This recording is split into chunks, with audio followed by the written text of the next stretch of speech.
the industry is changing very rapidly. And then at the same time, it has demand of a workforce that doesn't even exist.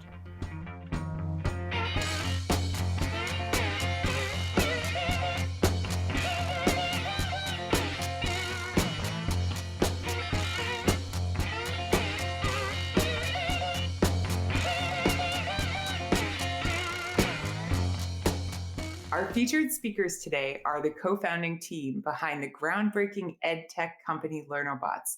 For the past decade, they've been working tirelessly to make learning playful, fun, and interactive for future generations of makers, leaders, scientists, and problem solvers. Shamyl and Faisal, it's a great pleasure to have you as our featured guests today. Thank you so much for being willing to share your journey with us and for both making time for this. Thank you, Nancy, for having us. And thank you for having me probably for the third time, I believe. It's wonderful to talk to you guys. It's every time I come to this podcast, there's something new going on. And it's wonderful to just share what we've learned so far and, some of the updates. But this time I have my co-founder with me. So I'm going to speak less and let him talk. And by the way, he's the business guy, so he won't even let me talk usually. So I think it's going to be a fun and interesting podcast. Actually, you know what? He's my ex-teacher. So it's just like Oh. in front of everyone, I'm the business guy. I don't let him talk, but in reality, he's the teacher. I can't even speak in front of him. So yeah. Clearly, you have both worked out a great communication throughout this decade that you've worked together, decade plus, I think. But for those of us, who maybe are listening to this and haven't listened to our past interviews with Shamyl, would you mind giving us a little bit of an overview of what led, the two of you to start LearnoBots together? And, kind of an overview of its growth since its inception, what you think the highlights are. We started off in 2014. So we were doing different jobs and were part of some startups before. By background, I'm an engineer, information and communication systems engineer. Did some studies in leadership and entrepreneurship from US and Sweden. And I wanted to give back to society. I was earning really well and doing well in my career, but I wanted to give back to community. And so it wasn't education, specifically education at that time. But then I met Shamyl and we discussed that what are the things that can be done and what we can do. So education is something that if you do it right, it can change nations in some years. It's so powerful. And if you do it right, generations coming, the next generations, they can be places that you can't even imagine, right? And it can change the thinking and change the vision of the whole community. So education is something that came really close to my heart. From my school life and college life, I was one of those students who didn't like the pattern in which the education system was going on, right? Classes, grade two, and everyone is studying the same thing and they have to learn those things to write in the papers. I was very good conceptually, but I didn't get the idea that if I don't like one thing, or one of the subjects, then why am I learning those things, right? So I was in a bit of retaliation with the education sector. I thought maybe I'm going crazy or something, but then I realized that actually there's many things in the education sector that needs to be changed, and especially in this era in which we talk about innovation and new technologies coming in every other day. But the education system is same that was there in place during industrialization, right? Even now, we see a lot of advancements being happening on the education side, but still in most of the new programs and things that are being introduced all over the world, the medium of education is changed. Like we have introduced tablets, we have introduced a number of different ways of studying the same things again. The content is not changing, the mediums are changing. So we came together and we had a couple of ideas that we have to change the content as well as the medium, and we have to introduce new domains, new technologies that are coming in the market at the moment and in the next 10 to 15 years to the students, so that by the time they graduate and enter the job market, they are relevant. So this is one of the main reasons of unemployment in a lot of countries. It's not about that there are no jobs or there's less number of employees that you need in the market. So there's a huge demand. But on the other side, there's not a good supply of those students for those domains. When we talk about unemployment, we say that there are no jobs. So when we go to the market, to the businesses, they say that we don't get good, relevant, skilled people, right? So there's this huge gap. So we are solving that. We are connecting education to the future careers. And that's what our journey has been about. And that's where we started from. That's excellent. I think education is one of those things that really we, as a society, so much of the world doesn't really treat with, I think, the level of respect that it should have.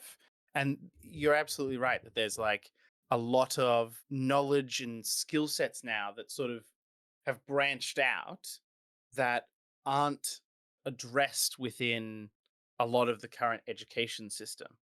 Jamal, did you want to add anything to that answer? Absolutely. So, as Faisal mentioned, we started off. So, why education? So, I used to teach. I was a professor at the university, and turns out he was my student, but I never saw him in the class. So, I don't remember him being my student. But I knew him as a student who was active, not in the class, but in extracurricular activities. He was a bad teacher.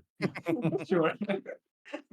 When we started discussing things, I could identify that there's this huge gap. So, being at one of the top universities in Pakistan, I had students coming in from different areas. So, they were coming in generally on scholarships, they were coming in rural areas with lower social and economic backgrounds. And I could see the difference. Some of the kids were, coming from private schools, so they were pretty good at grabbing on things and technology. And I was a very proponent. When I was teaching coding, I was a proponent of using new kind of technologies and teaching students that. But then I found this gap that there are other students who hadn't even worked on PCs before, and suddenly they've come into the system and you need to teach them coding. So there was this huge gap, and I was trying to figure out a solution for it. And then we started discussing this. He wanted to make a social impact. I wanted to solve this problem, of course, and we kind of hit it off. And interestingly, I think both of us have a love for food. So we were, at a coffee shop having coffee and, eating something. And that's where we decided that we should do something about it. And I think we started off in a couple of weeks. So we just set our eyes on it. So the idea was, we're not going to keep discussing things. We're just going to do it. And let's just see what happens from there. And that's when the ball started rolling. We designed the whole thing, the company, thought about the logo and everything. And within 2 weeks, we had actually launched our first camp. So that's how it all started.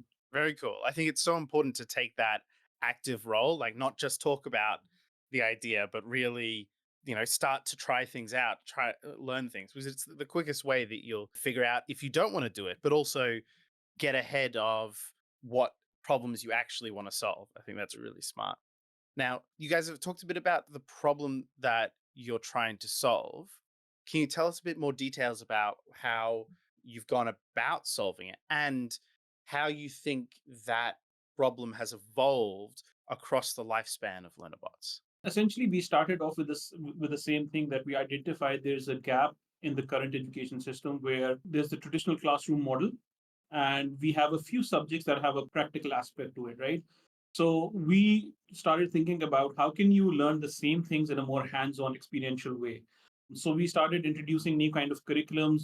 Let's say kids start to make robots, but while they're making and building robots, they're actually also learning to code. They're also learning to a little bit of mechanics behind it. And interestingly, developed our first robots with very few funds. Most of them did not work right? So that was also a problem that we gave to the kids to solve. So think about this. Here's a robot. It doesn't go in a straight line when you give it the instructions. So we gave it to our students as a problem to solve, and turns out they could solve it. So they could change the speed of the motor through coding, and they could actually basically fix the problem and fix the robot. So we thought about this model, that we need to introduce these experiential kind of learning within the school curriculums. So we started off with camps during summer camps and winter camps. These were mostly seasonal. And eventually, along the way, we started working with schools. We figured out a number of different problems that we solved. So it has evolved a lot over the past, decade. So initially, I remember since I was a teacher, so I did not like going to the streets and selling things. So I kind of tried to avoid it. He was pretty good at it. He actually got kicked out of a few schools as well when he was marketing our summer camps. And I thank God that I wasn't there. I don't know. This is an interesting story where at one time somebody thought that he was actually asking for money when he was actually distributing flyers. And I was thanking God that I wasn't there because I had public figure. I was a professor at a university, and somebody would kick me out. It would pretty embarrassing for me. So I was happy that I had partnered with someone who would actually go out and do the things that I couldn't. So it was a very interesting kind of combination of I was the technical guy, he was the business and sales guy. But to answer your question, a lot has changed over the past decade. We've created a number of different products, and we've evolved by trying to understand what the problems have been. So initially, we identified that gap. Initially, we had this, I think we still have that line that we want to revolutionize education. But of course, you can't do that overnight. It takes a bit of time, and you can't just go and tell the Ministry of Education, what you're teaching is crap, and we need to change that. So we did it, in a very subtle way. We tried introducing camps as extracurricular activities. Then we started to, sell a single course in a week. And then we eventually developed our own platform that now runs in school. So it took a bit of time, but a lot has evolved. And what has happened is that a lot of adoption has come in, especially due to the COVID time period, where teachers were very reluctant to be adopting technology, especially in teachers in school at school level. And this is not even a Pakistani problem. This is a global problem because teachers are actually stumped with work. They have to, they have a class of 20 to 30 kids. They have to evaluate each one of them. They have to, make sure that every one of them is learning. And then to ask them to now, start to learn like 10 different subjects and, teach it in an experiential way. So that's a problem that everyone faces. However, now we know that, this is something that everybody now needs. So now we call it STEM or STEAM education that every country is actually now focusing on. But 10 years ago, I think there were only a few countries that were actually focusing on STEM or STEAM education. If you see through ages, there was agricultural age, there was a mechanical age, there was an industrial age, and then we know there was an IT age. Right now, we like to call it transformation age. So we are even across the IT age. At the moment, every 6 months or a year, you see new things coming in the market, right? And new domains being introduced, new knowledge base coming to light, and new inventions coming in. Our education system is really slow in adoption to these new methods, right? And new domains. So what we do is that any new thing that is coming in the market or is expected in the coming years, we design curriculum around that. We design software activities around that. We design hardware activities around that to make it more hands-on. We design spaces. So recently we made a future lab. Future lab is a new concept in globally even. It has around 12 sub labs inside it. We know that there are maker spaces in US and in other parts of the world that are focused on their tools and equipment in the makerspace, and the participants can come in and they can make their own products and projects. Right at Future Labs, what how we tackle this is that we have a design curriculum, end-to-end curriculum, in which a student comes in. We start teaching them about these new domains, and then we take them towards ideation. They come up with the solution to your local problems that you can see, and then let's start developing a prototype around that. And then we start making that prototype, and once it's done, then we take them towards entrepreneurship, that how you have to go into the market, what's MVP, how to do marketing and finance and everything. And we start this whole program from grade 1 up to the college level. So we have seen a lot of incubation centers coming in, accelerators coming in, but most of those things are at university level or beyond that. What we believe is that you can't become an entrepreneur at university level, or there's no specific time for that, right? So entrepreneur is made through his or her or personal experiences throughout life that shape them up. So they tackle those problems in a different way, they think in a different way. So what if we are able to design that curriculum in which we take those students from those experiences in a different way, starting from their childhood, we can make a lot of entrepreneurs. So rather than starting from the age when everything is like they have their mindset and everything, so why not start from the grassroots level? So that's what we are focusing on. We start from grade 1. So here in Pakistan, grade 1 is like 5 or 6 year olds, and then we take it up to 16-year-olds. Thank you so much. I feel like we got a lot of information in there, but I really appreciate how you described, the skill set kind of mismatch and how long you've seen that problem, and that it seems like the world is kind of now after COVID, also identifying, that STEM and STEAM learning is the way to go. I really think it's interesting that you're calling this the transformation age, and I'd love you to elaborate on that a little bit if you want to. I'm not disagreeing with you. I kind of just want to hear how you define that.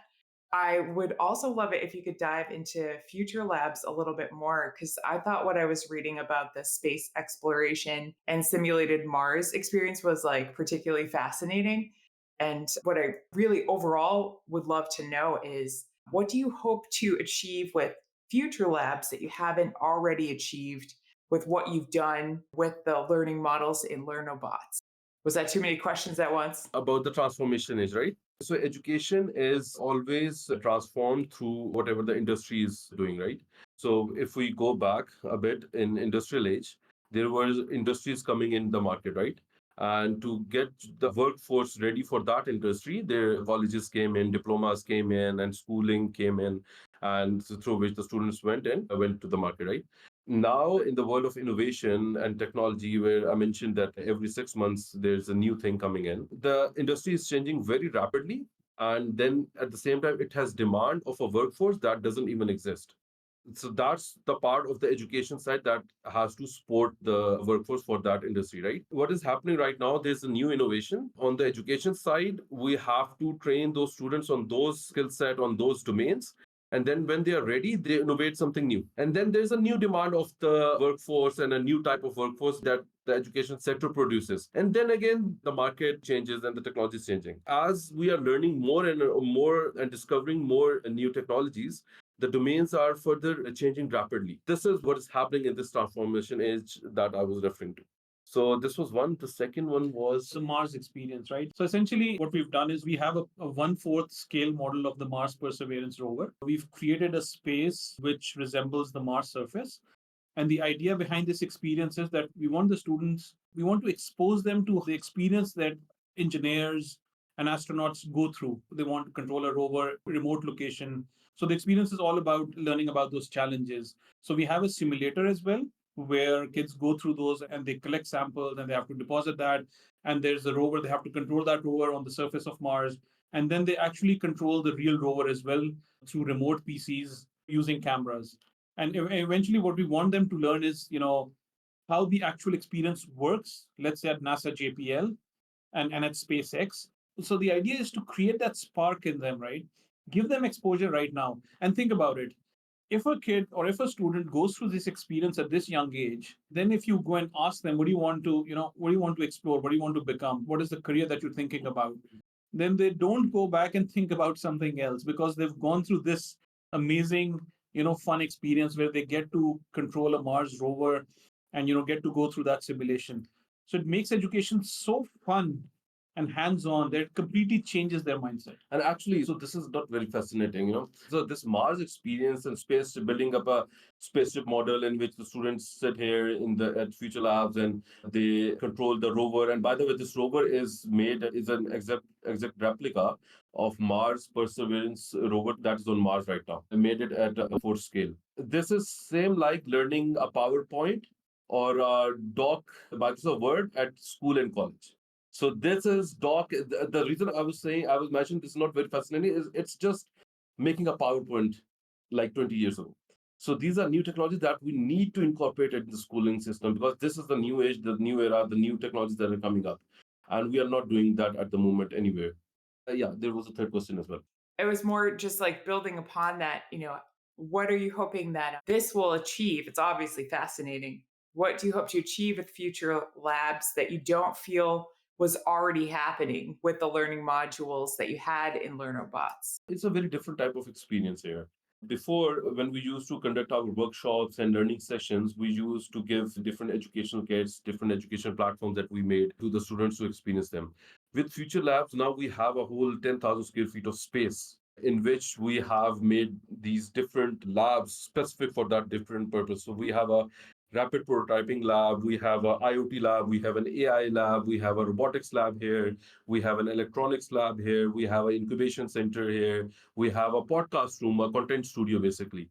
And everything is aligned. So these rooms, these labs are also part of the curriculum. So the students have to start from the learning side where they learn these technologies. And then when they're bored, we also have a robo soccer arena for them. We have a battle bots arena for them where they can go and play with robots. So everything is revolving around technologies and new things that are coming up. If you sit in a classroom where there's, the most technology that you can see in the classroom is tablets and TV or a smart screen, students can't think about, going to Mars and, learning astronomy and making spaceships and finding new domains. So so in Future Labs, starting from design to the construction side, to the technologies being used, to the education kits being used, everything is designed in a certain way and it's designed for a reason. The architecture, actually, when you come in, it looks like a spaceship. The whole building looks like a spaceship. So imagine when you're going to school, you're actually going into a spaceship and you're learning, right? So that's the difference that this future lab is creating that wasn't there before. We tried to create that, through our kits and our curriculums, through videos and everything. But when you immerse someone in this kind of an environment, it's a completely different experience. Think about that you're going to Universal Studios or Disneyland, right? And That's there's a lot of exactly what I learning was there that thinking when you happens. said that. Yeah. So imagine the kind of learning that happens, right? Over there, you learn a lot of things, but somehow teachers don't think that you're learning. Right? And that's what we're trying to change. And schools don't think that you're learning, but actually you're learning a lot more when you're visiting this or you're traveling, right? And that's what we kind of, when you become adults, then that's when you realize, oh, I should have traveled, when I was young. But of course, you don't have those resources at that time. But you realize later in life, if I had traveled the world at that time, I would have learned. So if I want to learn about history and culture, and if I have the opportunity to go to that particular place where a civilization used to exist, what wonderful kind of learning would that be? So that's the purpose here, is to create that kind of experience. Even just being here is a lot of fun. More and more people are recognizing the importance of sort of learning through play in a sense and doing things that you enjoy to learn. I think that's something that's growing, but at least from my understanding hasn't sort of spread yet to schools and things like that. But I think that's an incredible thing that you guys have put together. Hi there. If you're enjoying this podcast, would you mind leaving us a review, a like, and subscribe on your favorite podcast platform? Thanks so much. That really helps our reach. The Founders Voyage podcast is now proudly sponsored by VidOps. Kane at VidOps has been taking care of our editing since early 2024. He works efficiently, and I'm sure you'll agree that he does a great job. Thank you to VidOps for helping bring this podcast to life. If you want the same great support we're getting for your podcast, or you need help with video, photography, or animation, you can get 10% off at vidops.io using our referral code Voyage. That's vidops.io, referral code Voyage. Now back to the show. One thing that I did want to get to talk with you guys about, particularly because we have both of you here, is about a founding team, right? Like, we don't often have the opportunity to get multiple sides of perspectives from a single company. So I'd love to get from both of you your perspective of like what traits you really want from a founding team, and if there are things that you guys have sort of worked on together and developed together within yourselves to make you an even better founding team as the years have gone on. Let's start from co-founders and then go to the founding team. Sure. Because both are very important in the. Yeah, so I think, in my personal opinion, I think it's very important to have or to work with someone that you have a good understanding with. That's number one. And since now that we've spent this time together, so I'm talking in kind of retrospect, it's also good to have some common interests. So both Faisal and I have, that's one thing that connects us, that you might not be able to see in this camera, but we like food, right? That's our common ground. I mean, I remember in the early years, when we used to have a bit of a tussle or a fight, the only thing that would By actually fight, he means argument, not like the Yeah. fight. Yeah. Obviously, the only thing that would bring us together was we had to go out and have, grab some food that we both of us liked. So I think it's very important to have someone that you can trust and work with. And then one of the most important things is to have, he has traits that I don't have, and I learn a lot from him to this day. And there are things that come naturally to him and not me. And that kind of, supports me. If you remember, I mentioned that he can go out and talk to anyone, right? And it takes me a bit of time to get to know people, and then, to open up a little bit. And that's where his expertise in sales and business comes in, which kind of supports my expertise of, if you ask me to go do a bit of research, in new technologies, and try to understand if we can, kind of create a curriculum or a kit around it, I can go and do that very quickly. I'm sure he can do that as well, but probably not as quick as me. So I think we have to have skills that complement each other, and then a love for food, I think, definitely goes So, along. okay, apart from food, I think so we can move on from food now. Yeah. For us, so it depends on from one personality to another. I think so. There's no one rule for that for everyone. So for me and also for Shmail, the most important thing is honesty. So he's the most honest person I have ever met in my life. Obviously, apart from parents, we always fantasize that they are the most honest one. But I learned from him a lot, and so that's one thing. So we are very transparent in everything. No one would find anyone of us going behind our backs and doing anything. And then we support each other. We are there for each other all the time. It's really important because if when I think that if I hadn't have any co-founder or even him, it would be a very difficult journey because without a co-founder, I thought, according to the personality that I have, I wouldn't have founded anything. You always need someone with you, so it's a very tough journey. And so we have been there for each other. And the most important thing is the passion that you have for the work that you're doing. For some people have passion for money and they can work together. And again, it's about different personalities. But for us, running a social enterprise, social for profit company, it's very important that we have the same passion for that and our vision also align. And so that's these are all the checkpoints that go right between us. Yeah.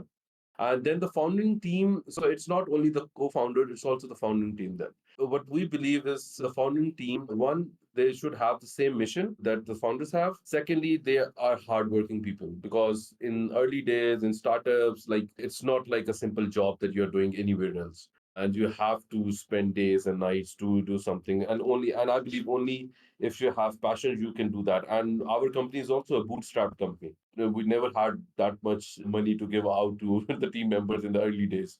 So it was only the passion that, that drove all of us together.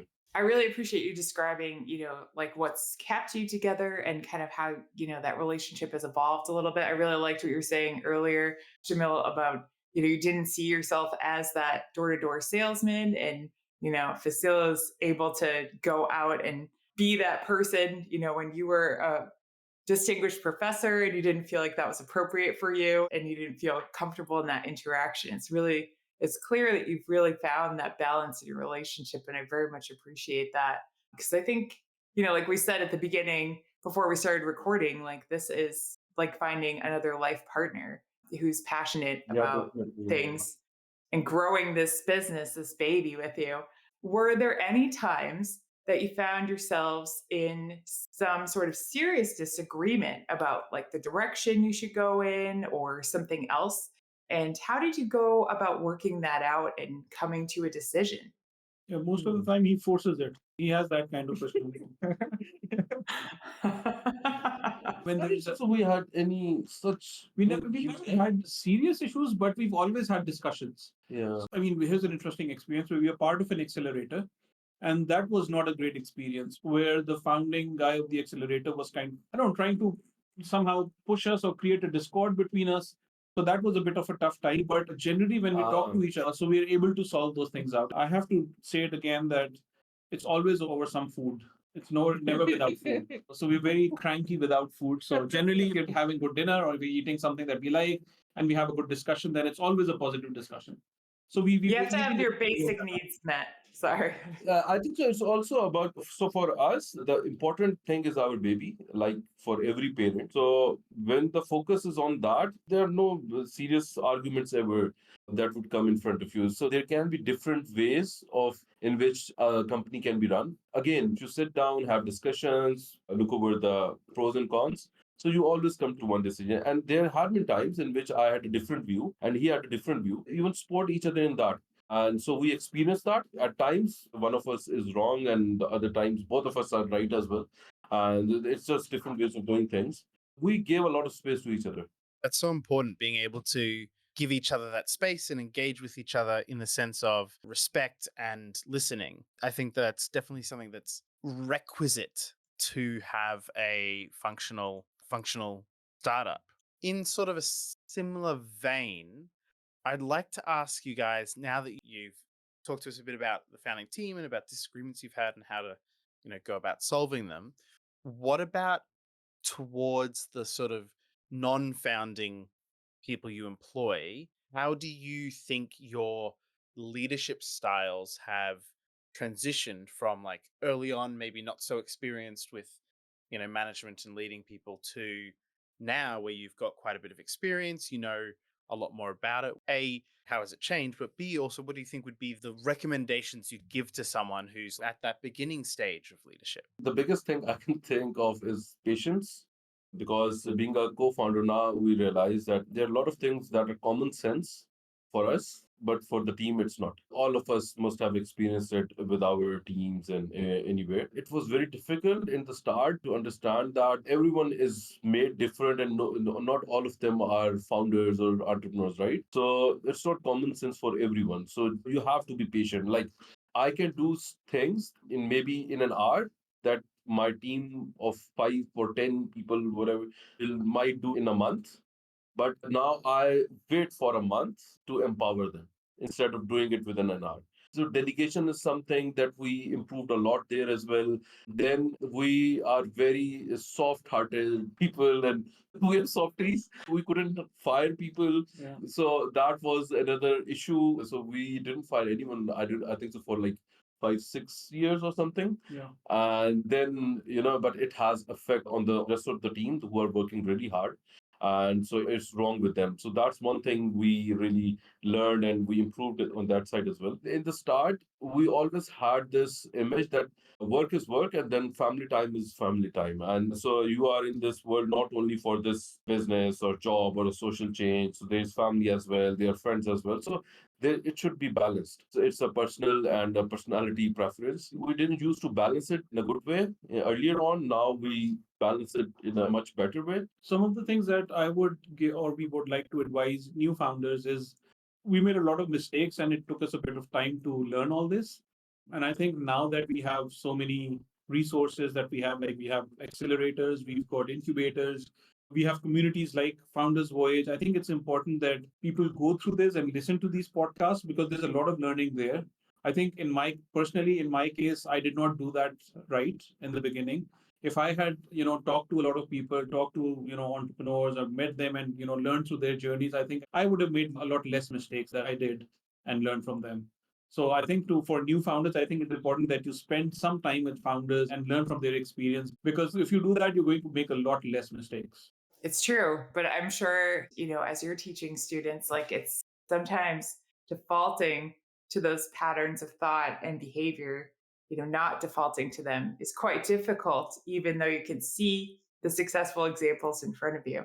But I really appreciate you, kind of sharing in there, like how you found work life balance too, because that is such a key part in being able, to continue to function, to go, to be able to do this. And I know, we've gotten into a little more detail on that with Shamyl. But before I get distracted, I want to actually pass to Giovanni, a community member that has a question for you, if that's okay. I was wondering if you can address this type of question that is, how does Learobos approach the assessment of student learning and progress in an online STEM environment? Thanks a lot. Sure. We are great believers in, so our assessment is a bit different than formal assessment. In our curriculums, kids actually work on projects. So we want to give them that creative freedom that they start building projects. And when they're able to showcase that project as a group, we consider that as kind of an assessment. So it's not like a formal assessment, but informally, it gives our trainers a great idea of how, students are progressing in their learning. So that's one way that we do it. During those projects, we learn that what are the weak points of those students and where they can improve. So we assess them. So it's a more tough job on the teacher side rather than on the student side. Because we don't believe in assessments. Every child, every kid is different. You can't make one assessment for everyone. Like it's unfair. It was unfair with me during my school life. I wasn't the one who was good in writing, but I was very good with concepts and very good with verbal. But whenever I used to give exams, I couldn't score good because I wasn't good at writing or memorizing those things in that way. That was me. I'm sure my other 19 or 20 class fellows would be different. And we see that right now as well with the students. So it's much better. So the way we do it, we give them projects, we give them hands on different targets that they have to make different things. and they have to come up with the different ideas, and then we gauge them that if they are lacking in some areas or not, and then we conduct different sessions for them as well. But we don't compare one student with the other one. There is no top position or the second position or third position. Their fight is within themselves and how they can improve themselves. But there's an interesting learning here as well. We think that way, but not everybody does. We launched our platform. So it's a SaaS-based platform that enables any school to become a STEAM or STEM school, which has a number of simulations, like 500 different lessons. The schools wanted that, the parents are actually paying for something new. So they want to see how their kids are performing. So our platform is a virtual version of our real, hands-on lessons. So it's got simulations in different domains. So we had to actually embed MCQ based formal assessment within every lesson because the school would, wanted to have it because the parents would ask for it. So I think it's something that's built into that system that's not going to change overnight. It's going to take a bit of time, and especially on scale. On scale, it's not easy to do informal assessment with, hundreds of millions of students, right? So you have to have some kind of mechanism where you can identify those keys. So that's something that I think we will be working on, and we try to work on through AI-based models where we try to assess, the weaker points within those simulations. But anyway, just to make that point that not everybody agrees with us, and sometimes we have to, listen to the customer and build that. So this is also a very good point. We always have to listen to the market and their requirements and their needs, because when we say that we want to revolutionize the education system, it doesn't happen overnight. So our plan is not doing it overnight. What we do is that everything that we are saying, if I talk about like 10 years ago, we used to do like 10% of that, right? Now we might be around 60, 65% of that. So we integrate with the current education system. So we don't make our own systems. We integrate with the current ones, and then we tailor, we bring them a bit to our side, and we compromise on a few things. Even the question you asked before about future labs, with this setup, we have the liberty to do whatever we want and the way we see through our market research and best research. So we practice those things at our locations and in our personal sessions. But with the schools, we do integrations with their systems as well. But even there, we don't grade the students' positions. Like no one is number one compared to number two child. Excellent. Thank you. One of the points you made there I thought was very interesting, and it makes a lot of sense, but I hadn't really conceptualized it before, is when you have this sort of project based learning, which is obviously a big thing for engineering, you are evaluating a huge, broad set of skills and you're learning about the strengths and weaknesses of the individual students. And I think that's super powerful. I think it's great to have that sort of within a single project, have that breadth of capabilities, including things like teamwork versus technical knowledge and everything like that. I think that's really great. Now, we are trying to sort of learn from each other about what resources that people have used in regards to teaching themselves how to do better within entrepreneurship. Obviously, the 24 steps from Bill Allet's book is one example of that. Have you guys had any resources, podcasts, books, anything like that has sort of been particularly useful for your growth as entrepreneurs? For me, I would say that I try things and I listen to documentaries, I watch videos, I don't read. I don't even listen to podcasts, I think so. But it's something I really advocate about it to people. But at the same time, so my style of learning is very different from those. I learned by experiencing them. It's a very tough question for me because it's very anti the way I work. So I think he's a perfect example of what we are trying to do, right? So he has a very different way of learning. So I love reading books. I love watching documentaries and learning from them. In fact, I love watching movies and learning from them, right? In his case, he learns a lot quickly when he goes out and talks to people. So even if he's talking right here, you might have noticed right away he started off discussing with, we are having this astronomy night. Can we, push it and, do something about it? So everybody has a different way of learning or entrepreneurship. In his case, he talks to a lot of people. He talks to a lot of other businesses, and I think that's where he learns from. In my case, I think the Bill Ole's book and those 24 steps and going through that bootcamp experience was just an amazing experience. And just even before attending that, I had seen him do things that I saw at the boot camp. Of course, I didn't tell him that, but I could see him going all the time to the customer location and talking to customers. And I was the one, sitting back in the office and, going on my keyboard all the time and trying to read and learn from that. And he was actually learning on the ground, actually trying to solve those problems. And then I remember, and he'll be happy to hear it, that was the gap that there was always there. And he told me, this is what the customer wants. And I said, no, this is not what the customer wants. This is what he should want. There was always that gap. So that's been an interesting combination where I've been more academic and he's been more practical. So it's a different way. So I learn from real life experiences. I observe a lot. I'm a very good listener, and I also empathize a lot. I actually listen to what the person has to say. I don't give my opinion all the time. But there are things that are so, like I mentioned about common sense before. On that, I don't listen that much on those things. But as far as the learning part is concerned, I also look into case studies as well of different companies, of different startups, big companies, and the problems they face. And then I make up my own version of it rather than rely on that what could have been done better, what were the solutions. So I really challenge myself. I think a lot. Absolutely. And I love that you feel a little bit less traditional about it. But Shamal, I was thinking the exact same thing that you articulated when you said it. Like he is, the type of student that you're trying to help. And I really like that both of you seem to, over the years, really identified your separate strengths and, how you balance what the other one lacks. I think that's what makes a team not just good, but like really be able to thrive. So, what's next for LearnerBots? What can you share with us, I guess? There are a lot of things. On the product side, there are some amazing things that we are building right now that the world would need in a few years. And one thing about us is we are innovators. We don't like to sit on one thing. That's actually a very negative, bad habit that we have. We make something. As soon as we are done with it, we are bored from it. And then we have to make something new and something better.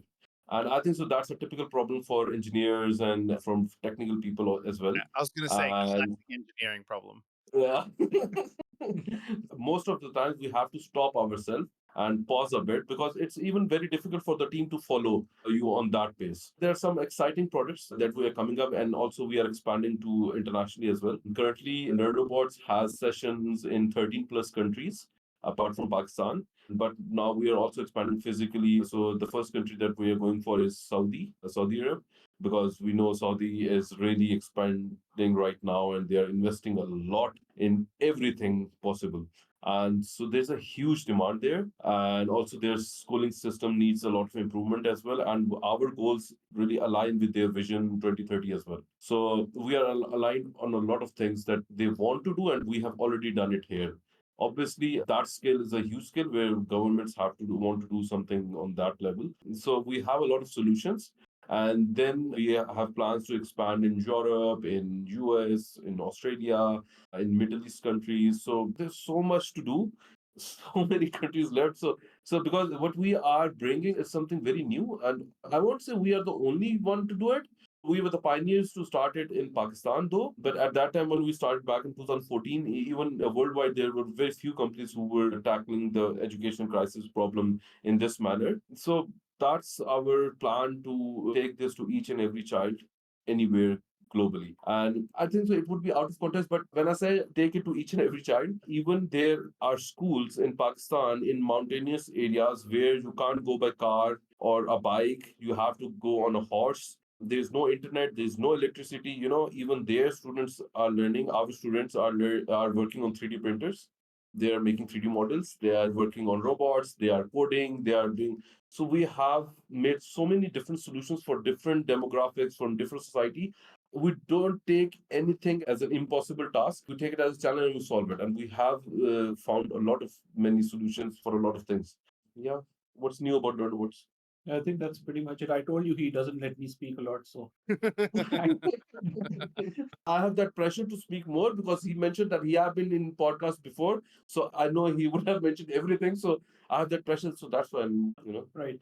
Well, it's a privilege to us to be hearing from both of you. We really appreciate it. I was going to ask, when is Australia on the agenda? Because I definitely want to, when I have kids, for them to be able to engage with systems like yours. But you mentioned it is on the agenda. So I'm planning on, you got to make sure that's happening. Now, Yeah, we do like to wrap up with a particular question, which you may recall, Shamyl. We like to wrap up with the question, what are the words of wisdom you want to leave with us? Now, I want you both to interpret this in the way that makes the most sense to you. If that's, based on a conversation you've had with someone, if that's from your favorite TV show, if that's, from something you've come up yourself. We really want it to be your words of wisdom at the moment. That's really Why are you No looking pressure. at me? You better start speaking. so. I've already shared my words of wisdom. It's your turn now. I don't have a word of wisdom. I have like paragraphs and essays, I think so, of wisdom. I like to say to people that work hard, be honest, and don't run for money. It will follow you. Definitely, it will. If you are there and being honest, you will be fighting for real problems and fighting real, giving real solutions. You would be ahead of everyone because no one can compete you actually when you are honest and doing hard work. And I think that's some of the some traits that I really say. By the way, I learned some of these things from him. Jokes apart, a very good honest person. Like I used to be a very tricky person before. I learned that from him and I changed it in myself as well, and it benefited me a lot. Many times there are circumstances when people think that we can just lie here and just it won't make any damage or it will benefit us, but it never does, because I have been on both sides of the game. And so that's something I think so if all of us follow, it would be really good. And I think I'd like to, finish off with, I think if you're passionate about something and if you're able to channel that passion into your career, then that's just amazing if you can do that. Then every day you have a new reason to get up and to do things, right? So it's important to have that kind of passion and never lose it. Even though as an entrepreneur, the journey is actually like this. It's like some days they're this and some days like they're pretty bad, but it's the passion that keeps you going for that particular problem that you're trying to solve. And translation for the podcast, by this and this he meant waves, so he was like describing the waves. You read my mind. I was just going to say he's making a roller coaster with his hand. Yeah. And thus the journey continues. Yeah. Well said. Very good advice. And I'm so glad that you have both been able to take your passion and your vision together and make something amazing with it. So we take your advice to heart for sure. Thank you both so much for making time for this and for everything you've shared with us and taught us today. I feel like I've learned a lot and I've, spoken with Shamyl a couple of times. So we'll give Faisal the credit today. But no, this has been a lot of fun and I really appreciate you both. And if you have any nominations for future interview guests, I know we talked about the value of knowing other founders. And I think this community, the value to us is that we just keep meeting new, amazing people. We are happy to feature someone that you admire as well. And to everyone listening, thank you so much for engaging with us. You can listen to our edited podcast under Founders Voyage on your favorite podcast platform. And if you'd like to support our side hustle of making this a podcast, you can do that through our Patreon. But thank you so much again, Shamyl and Faisal. We really appreciate your time. And we wish you all the best in this next step of your journey. Nancy, thank you for having us. Thank you, everyone. Thank you. All right, we'll talk soon. Talk to you next time.